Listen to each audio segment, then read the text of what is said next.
Media మిత్రులందరికీ నమస్కారం। ఈరోజు తెలుగుదేశం అర్బన్ కార్యాలయంలో దగ్గుపాటి ప్రసాద్ అన్న గారి ఆదేశాల మేరకు వసీం గారు అనంత వెంకటరామరెడ్డి పెట్టిన ఒక రబ్బర్ స్టాంప్ అని మేము చెప్పొచ్చు। ఆయన గెలిచినప్పటి నుండి 13, 14, 15, 11 డివిజన్లు అన్ని డివిజన్లు మాకే దగ్గర ఏ డిప్యూటీ మేయర్ వాసంతి వార్డే మాది కూడా 13 డివిజను।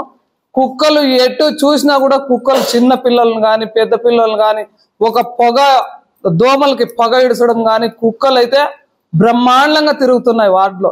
ఎప్పుడే కానీ మీరు వచ్చి వార్డులో ఎట్లుంది, క్లీనింగ్ వార్డులు ఎట్లున్నాయి, కసువు తొట్టిలు వస్తున్నాయా లేదా, సున్నం చల్లుతున్నామా లేదా బ్లీచింగ్ది అని ఎప్పుడు ఎవరు అడిగిన దాఖలాలు లేవు।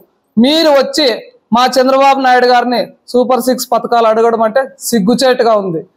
డమ్మీ స్టాంపు అని ఎందుకు అంటున్నామంటే వార్డులకి మేయర్ వసీం అంటే ఎవరు అని మమ్మల్ని అడుగుతున్నారు మేయర్ గారు అందరూ। ఆ విధంగా మీరు చేసి మరీ దగ్గుపాటి ప్రసాద్ అన్నని విమర్శిస్తున్నారంటే అంతకన్నా సిగ్గుచేయట్లేదు।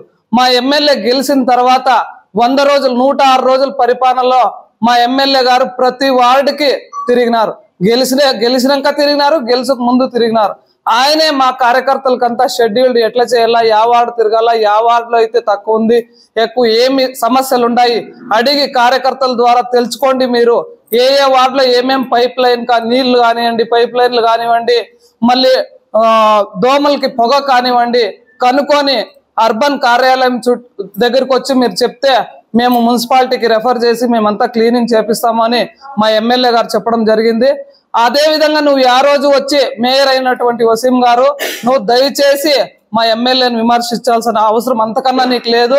నీది ఏదన్నా ఉంటే ఇంకా 2 ఏళ్ళు ఉన్నావు కాబట్టి నువ్వు వచ్చి వార్డులో ప్రూఫ్ చేసుకో, మేమేం చేస్తున్నామో, కుక్కలు ఎట్లున్నాయి, ఆవులు ఎట్లున్నాయి, ప్లాస్టిక్ అంతా తిని ఆవులు ఆ దుర్వాసన చూడలేకపోతున్నాం, ఎక్కడ చూసినా కూడా వాసనకి గబ్బు పట్టిపోతుంది వార్డులో। రా నువ్వు నీ కళ్ళకి కనపడేట్లా మేము చూపిస్తాము। ఆ వార్డులో ఎవరెవరు మా టీడీపీ ఇన్ఛార్జ్ కావచ్చు, కార్యకర్తలు కావచ్చు, ఎవరెవరు ఉన్నారో వచ్చి వార్డుల దగ్గరుండి మేమే నీకు చూపిస్తాం। ఆ వార్డులో గలీజ్ ఎంత ఉంది, నువ్వు ఏమి అభ్యున్నతి చేస్తున్నావు వార్డులో అనేది మేము దగ్గరుండి మేమే చూపిస్తాం। ఇంతకు మించి మాట్లాడడానికి ఏం లేదు। మా ప్రభుత్వం గురించి నువ్వు మాట్లాడే అర్హత నీకు అంతకన్నా లేదు అని మేము మేయర్ గారికి వసీం గారికి హెచ్చరిస్తున్నాం। మా తెలుగుదేశం పార్టీ ద్వారా మా తెలుగుదేశం కార్యకర్తలు మేమందరూ కలిసి ఒకటే నిర్ణయం తీసుకున్నాం, మాకి స్వచ్ఛత కావాలా, క్లీన్ అండ్ గ్రీన్ గా వార్డులు ఎప్పుడైతే ఉంటాయో అప్పుడు మేమెవరు నోరు మెదుపుకోకుండా నువ్వు చేసి పెట్టు, అప్పుడు మంచి మేయర్ అని మేము ఉంటాం। నువ్వు ఏది చేయకోకుండా ఉత్త ప్రగల్భాలు పలికి మా ఎమ్మెల్యే దగ్గుపాటి ప్రసాద్ అన్న మీద అగౌరవంగా మాట్లాడితే మేము ఓర్చుకునే కథ అయితే ఉండదు।